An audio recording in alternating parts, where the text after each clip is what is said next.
इसीलिए रामचरितमानस जी के बालकांड के दोहा क्रमांक 193 में गोस्वामी जी ने कहा, निज इच्छा निर्मित तनु माया गुण गोपाल।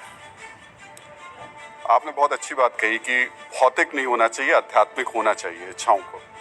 लेकिन आज के वक्त में भौतिक ही भौतिक दिखाई दे रहा है। राम के नाम पर सियासत हो रही है, राम के नाम पर हिंदू राष्ट्र की बात हो रही है, ऐसा राम के नाम पे लड़ाई हो रही है। ऐसा है, जो श्री राम को नहीं जानते वो ऐसा कर रहे हैं।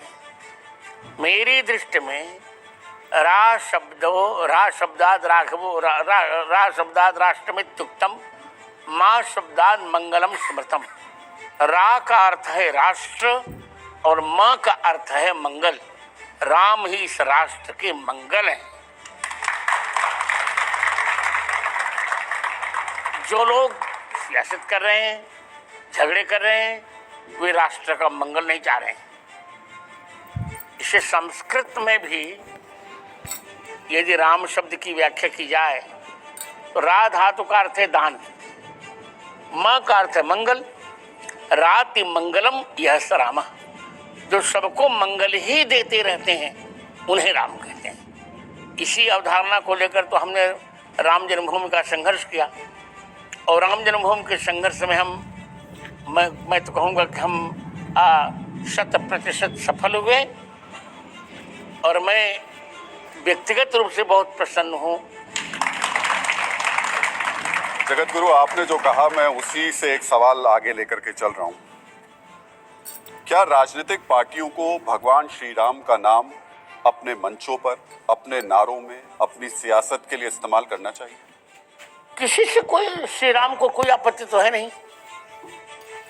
जब रावण राम जी का नाम दे सकता है तो पार्टियों ने तो क्या बिगड़ गया।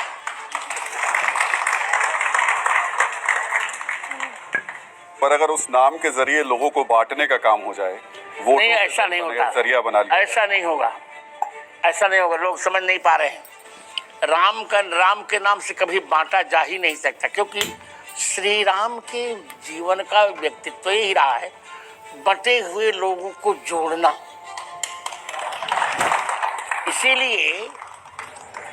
इसीलिए महोदय रामचरितमानस के अरण्य कांड के 11वें दोहे की 14वीं पंक्ति में भगवान राम के लिए कहा गया, अति नागर भव सागर सेतु। और भगवान राम सेतु हैं। सेतु बटे हुए दो भागों को एक में मिलाता है, दो किनारों को मिलाता है। तो राम तो कभी बांट ही नहीं सकते।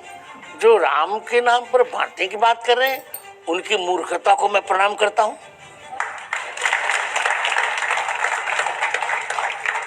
आचार्य जी, अब मैं इस वक्त जो सबसे बड़ा मुद्दा देश में चल रहा है उसकी तरफ आपको लेकर चल रहा हूँ, और काशी विश्वनाथ में जो ज्ञानवापी मस्जिद है उसको लेकर के। अब ये जो मुद्दा है, इसे लेकर सियासत हो रही है या ये वाकई सनातन की जरूरत है? नहीं, आवश्यकता है। सनातन धर्म की आवश्यकता है। क्योंकि देखिए, मैंने स्वयं ने वाराणसी में पढ़ा है।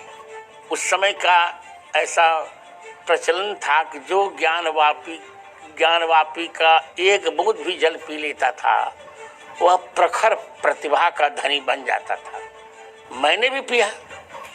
आजाद चंद्रशेखर ने भी ज्ञानवापी का जल पिया था। मैंने अपने जीवन के 16वें वर्ष में आजाद चंद्रशेखर पर संस्कृत में खंड काव्य लिखा था। ये तो भारतीय प्रतिभाएं समाप्त हो जाएं, इसीलिए प्रतिभा का जो स्रोत था ज्ञानवापी, उस पर इन लोग विधर्मियों ने अपना मस्जिद खड़ा कर दिया। मस्जिद वहाँ ही नहीं, जहाँ त्रिशूल हो, जहाँ डमरू हो, जहाँ हाथ धोने के लिए स्थान हो, जहाँ परिक्रमा, वहाँ कैसी मस्जिद? ये सब दुर्भाग्य का विषय है। हमने अब तक तो सहन किया, पर अब तो नहीं सहन करेगा। अब हिंदू जग गया है। 30,000 मंदिरों को तोड़ करके हमारे विधर्मियों ने भिन्न भिन्न स्थान बना डाले। ज्ञानवापी तो हमारा जन्म सिद्ध अधिकार भी है, कर्म सिद्ध अधिकार भी है और धर्म सिद्ध अधिकार भी है ज्ञानवापी।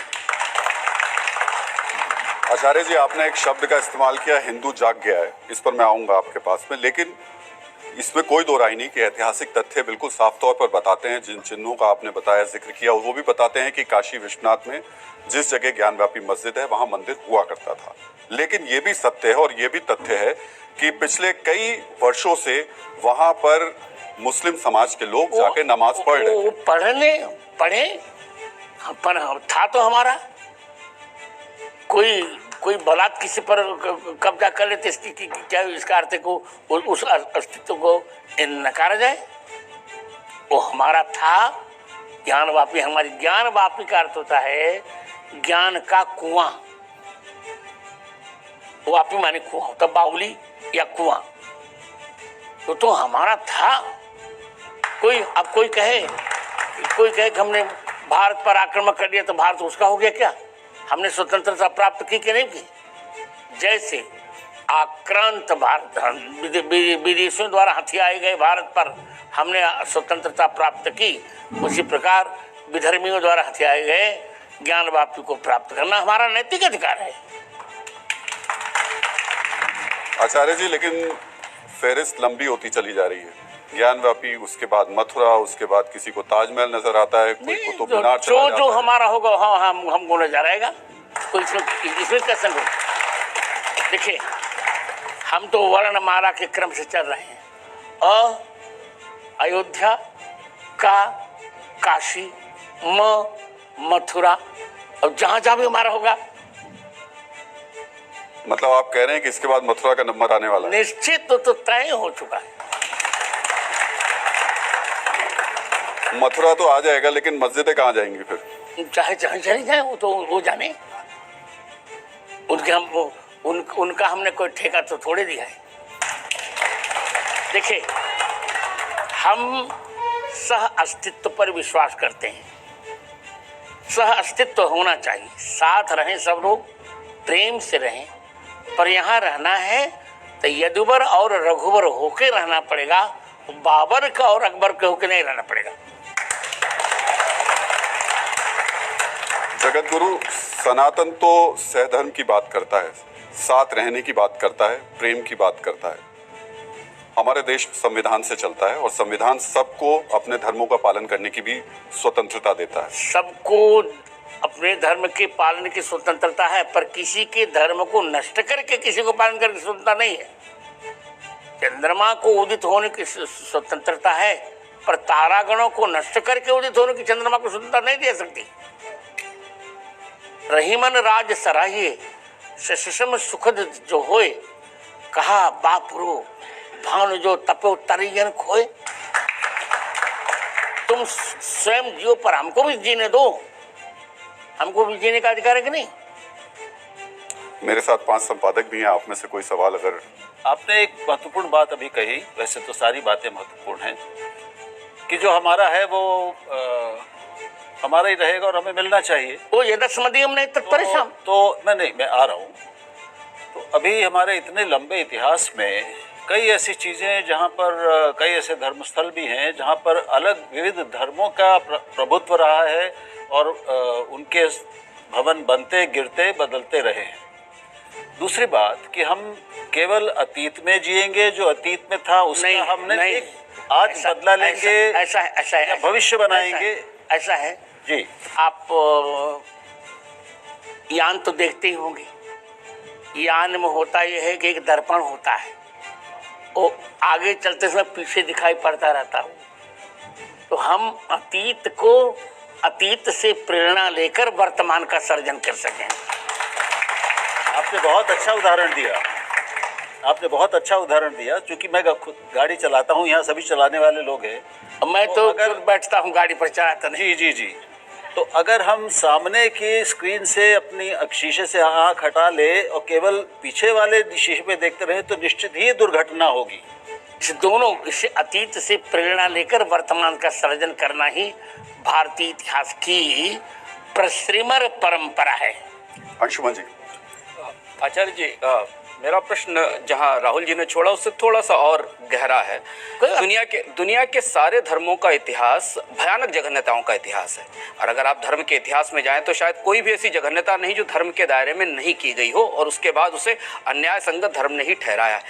अब जब हम आज धर्म की बिल्कुल नई व्याख्याओं में खड़े हैं तो धर्म के नाम पर जायज क्या क्या है और नाजायज क्या क्या है, जो ये क्या उचित है और क्या अनुचित है, ये विवेक अब आज के संविधान के संबंध में क्या है? मुझे कहने दिया जाए, जहां अंग्रेजी में शुड लगता हो या उड लगता हो, जो करना चाहिए वही धर्म है, जो नहीं करना चाहिए वही अधर्म है। तो मैं तो कहूंगा कि अपने कर्तव्यों का, चाहे वे कर्तव्य परिवार से विहित हो दिए प्राप्त हों या समाज से या राष्ट्र से, अपने कर्तव्यों का निष्ठापूर्वक निर्वहन करना ही सबसे बड़ा धर्म है और ईश्वर की सबसे बड़ी पूजा है। मेरा प्रश्न आचार्य जी इसलिए था क्योंकि इतिहास के नाम पर बहुत कुछ आज वर्तमान में सही बताया जाता है, और इतिहास में बहुत सारी ऐसी चीजें भी हुई हैं, धर्मों के सारे धर्मों में हुई हैं जो अब वर्तमान में प्रासंगिक नहीं हो सकती। ये मेरा प्रश्न ये था कि उस आधार पर अगर आप देखें तो संविधान सम्मत। अंशुमान जी, मुझे बोलने दिया जाए, इतिहास है क्या, और इस पर चर्चा तो हम करें। अतीत घटना को इतिहास नहीं कहते। धर्मार्थ काम मोक्षाणाम उपदेश समन्वितम पूर्ववृत्त कथोपितम इतिहासम प्रचक्षते। धर्मार्थ काम मोक्ष के उपदेश से युक्त पूर्ववृत्त घटना को इतिहास कहते हैं। दुर्भाग्य है कि हमारा इतिहास अंग्रेजों ने बनाया, तो रामायण को प्रागैतिहासिक मान लिया गया, महाभारत को प्रागैतिहासिक मान लिया गया। इतिहास शाश्वत सत्य की व्याख्या ही इतिहास है। इतिहास, यह ऐसा था। इति माने इस प्रकार, ह माने निश्चय, आस माने था। अर्थात जहां पूर्ववृत्त घटना को प्रामाणिक प्रस्तुत किया जाता है उसी प्रस्तुतिकरण को इतिहास कहते हैं। तो अब तक हमारे यहाँ धर्म के नाम पर जो हुआ, मैं तो मानता हूँ धर्म के नाम पर जघन्यता हुई नहीं, पंथ के नाम पर जघन्यताएं हुई। धर्म तो एक ही है, सनातन धर्म। सनातन धर्म के नाम पर कभी जघन्यता नहीं हुई, कभी अत्याचार नहीं हुआ, कभी हिंसा नहीं हुई। पंथ के नाम पर हुई होगी वो जाने। मजहब में और धर्म में बहुत अंतर है। मजहबों के नाम पर जो घटनाएं हुई होंगी उनका उत्तरदायी मैं नहीं हूँ, पर मैं मानता हूँ सनातन धर्म के नाम पर कभी भी किसी भी प्रकार का कदाचार मैंने नहीं देखा। हर्षवर्धन जी। जगत गुरु रामभद्राचार्य जी, अभी आपने जब शुरू किया तो आपने एक ऐसा नंबर दे दिया, एक ऐसी संख्या दे दी जिसके बाद ज्ञानवापी पर जो कुछ होगा वो तो छूट जाएगा। आप 30,000 की संख्या दे रहे हैं। अयोध्या में भव्य राम मंदिर बन रहा है, काशी में विश्वनाथ धाम बन गया, मथुरा, ये 3 स्थान दिखते हैं कि हिंदुओं के आस्था से सीधे जुड़े हुए हैं, लगता है कि एक मंदिर है, एक स्थान है। अब अगर ये 30,000 की संख्या होगी तो आज के आधुनिक भारत में कैसे सहअस्तित्व? मैं कहने जा रहा हूँ कि जितना हो सके कम से कम 3 तो हमें मिल जाए। भारत 3 अक्षर है ना, तो कम से कम 3 तो हमको मिल जाए मित्र। अयोध्या मिल जाए, काशी मिल जाए, मथुरा मिल जाए, फिर देखेंगे। नहीं जगत गुरु, इसमें थोड़ा सा ये लोगों के मन में भी रहता है और कई बार ये चर्चा में भी आता है कि इन 3 स्थानों पर क्या हिंदू जो धर्म गुरु हैं, शंकराचार्य हैं, आप जैसे जगत गुरु हैं, उनकी तरफ से क्या कोई भरोसा जाएगा कि ये 3 स्थान हैं, इसके बाद हम बात नहीं करेंगे? नहीं, वो या नहीं करना चाहिए? वो तो परिणाम बताएगा, पहले 3 मिल जाए फिर हम बताएंगे। जगत गुरु, लेकिन यहाँ मेरा सवाल आपसे ये है कि आप कह रहे हैं ये 3 मिल जाएं, लेकिन कुछ वक्त पहले आरएसएस प्रमुख मोहन भागवत ने कहा था कि अयोध्या हो गया बस, अब काशी और मथुरा की बात नहीं होगी। मैं उनकी बात नहीं करता, क्योंकि मैं इस समय धर्माचार्य के मार्ग से चर्चा कर रहा हूँ, और मोहन भागवत धर्माचार्य नहीं है। ही इज नॉट धर्माचार्य। एक 1900 सर मैं एक बस कंटिन्यू कर लूँ, इसमें 1991 का एक कानून भी है देश में, प्लेसेस ऑफ वर्शिप एक्ट, और वो कहता है कि 15 अगस्त 1947 से पहले अयोध्या को छोड़कर जो धार्मिक स्थल जिस जगह पे है वो वैसे ही रहेगा, उसी स्वरूप में रहेगा। ऐसा नहीं है, कानूनों में परिवर्तन भी होते रहे हैं। भारतीय संविधान में ही लगभग 126 27 परिवर्तन हुए हैं। जो हमारा है शाश्वत वो हमें मिलना चाहिए।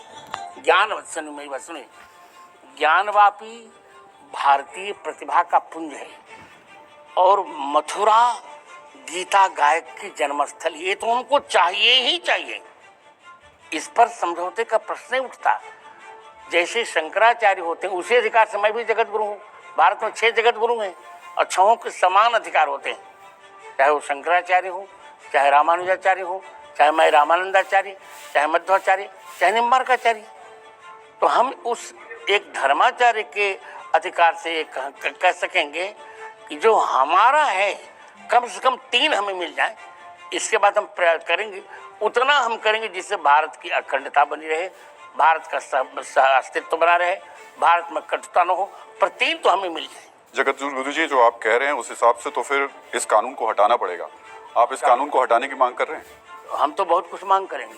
हम तो यही चाहते कि जो कानून में इंडिया दैट इज भारत, यही गलत है। हम तो कहेंगे भारत दैट इज इंडिया। क्या आप हिंदू राष्ट्र से भी सहमत हैं? वो बनना चाहिए, सब कुछ बनना चाहिए। जो हिंदुस्तान है तो हिंदू राष्ट्र बनना चाहिए। मैं पत्रकार महोदय हिंदुस्तान नहीं बोल रहा हूँ जानकर, मैं हिंदुस्तान बोल रहा हूँ। हिंदुस्तान है तो वैसे हमारे शास्त्रों में तो हिंदू शब्द नहीं है। बहुत किसने कहा? भारत किसने कहा? गुरु जी, जगत गुरु जी, मैं पहले मैं बोलूं, मैं आपको ये बता रहा हूँ, शुक्ल यजुर्वेद की कौथुमी संहिता में एक मंत्र आया है जिसको माध्यान्दिनी शाखा में, धैर्य से सुनिए मेरी बात, जिसको माध्यान्दिनी शाखा में कहा गया मधुबातारितायते मधुक्षरन्ते सिंधवः। तो वहाँ आया है मधुबातारितायते मधुक्षरन्ते हिंदवः। तो जहाँ सिंधवः है वहाँ हिंदवः भी आया है। सुमेरु तंत्र में भी हिंदू शब्द आया है। हिंदू शब्द आया है। हिमाचलम समारभ्य यावदिंदु सरोवरम तत्रस्था जनता यातु सा हिंदू रीति कथ्यते। हिमालय से लेकर इंदु सरोवर पर्यंत रहने वाली जनता को हिंदू कहते हैं। हुंकुर्वत्यश्च दुह्यन्ते गावो यत्र समादृताः गो विप्र प्रतिमा सेवी स हिंदू रीति कथ्यते। जहाँ हिंकार करती हुई गौएं दुही जाती हैं उसे हिंदू कहते हैं। हिंसा च दूयते यत्र सदा चरण तत्परः गो विप्र प्रतिमा तुलसी प्रांगणे यस्य स हिंदू रीति कथ्यते। जहाँ हिंसा की निंदा की जाती है, जहाँ जिसके आंगन में गौ तुलसी का बिरवा हो वो हिंदू है। हिनस्ति भावनाम यातु हीनाम प्रसवतो मुदा रामकृष्ण